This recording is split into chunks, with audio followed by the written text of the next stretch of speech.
Thanks for joining us from the Ohio AgNet Voice You Know with the News You Trust studio, sponsored by Grain Equipment Company, where innovation meets execution. I'm Dale Minyo. Joining me is Shane Kellogg, and Shane farms just north of the Kenton area, and we've talked several times in person about biodiesel. And I guess, Shane, the first question is, are you still running biodiesel on the farm and in your pulling truck? Yep, sure are. We usually run anywhere from a 5 to 20% blend on the farm, and we get all that semi-loads from the distributor, and we use it pretty much year-round until deep winter, and then we start backing off on the blend in the winter. But, yeah, I'm using it in both currently. Well, when I talked to you about your pulling truck, are you running biodiesel? And you said something like, yeah, the legal limit every night, but I still run into people who tell me there's less performance in biodiesel. What should I be telling them? I think they should ask somebody that knows.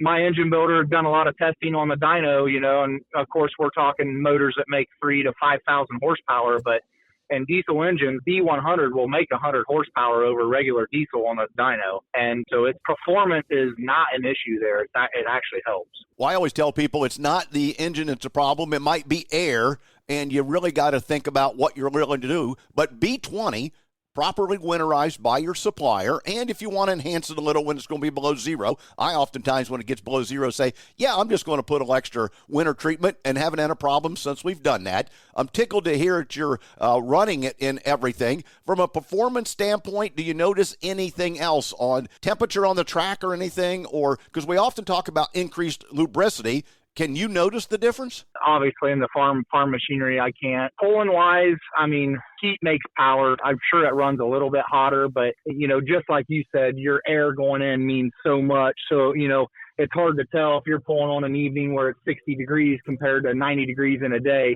Your temperatures are going to be a lot different anyway. Cold air makes power. So that would be hard to tell just from the diesel fuel, but the lubricity standpoint is definitely good. If you run more of the bio stuff, you probably don't need to use as much. We add stuff to the fuel now, Schaefer's product. It's called Soy Shield, which is probably exactly what it is. I would have to look into that. It's called Schaefer's Soy Shield, and we use that to add lubricity to the fuel just to help our injection pump and injectors. Shane, if you would speak from a farmer's perspective, what does it mean to know that over the years, research has found a product that you can actually take the portion of the bean that wasn't being used from livestock and the oil, and now they've refined it and come up with ways to be able to enhance fuel? What's that mean to you as a producer? Well, any way they can use this crop up, I sure like that, and that's what they need to be doing. Our inputs are steady to up, and our commodity prices are down a third, you might as well say, and it's putting a crunch on farmers' bottom dollar.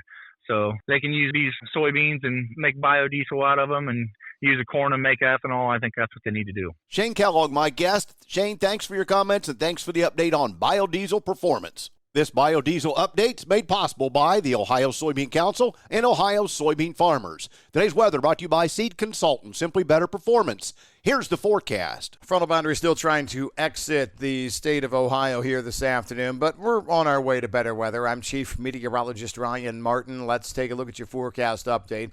Most of the activity still lingering this afternoon is going to be over the southern half to southern third of the state and moving away to the south and east. We are seeing some better sunshine trying to poke through from northwest to southeast, although I do think it's going to take through the overnight to get full clearing here.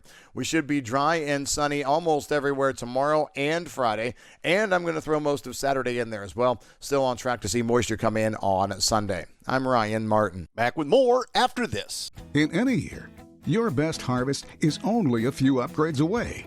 Seed Consultants exclusively serves the Eastern Corn Belt, combining our deep knowledge of local conditions with high-performing products fit for your acres.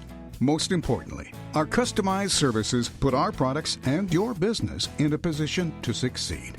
We help you start with better to grow your best.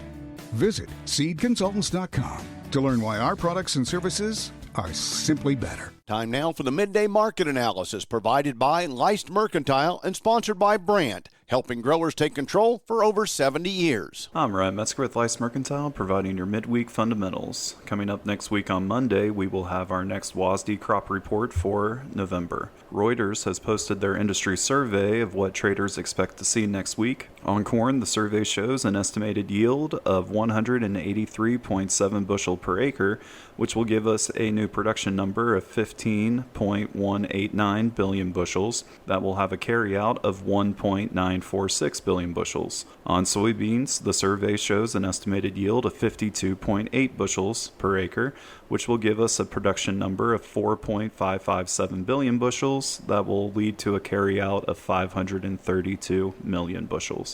Please visit our website, licemercantile.com, to learn more about our grain marketing program and crop insurance services. Today's market's brought to you by Seed Consultants, simply better performance. December corn up 2 at 420.5. November beans were double digits lower this morning. We've recovered a little, down 5.5 at 9.88 1/4. And July wheat's down 4 1/4 at $6.03.5. December cattle 185.52, up 75. December lean hogs 81.25, up 12. January feeder cattle 244.10, up $1.75. Thanks for joining us. I'm Dale Minyo. This is the Ohio AgNet.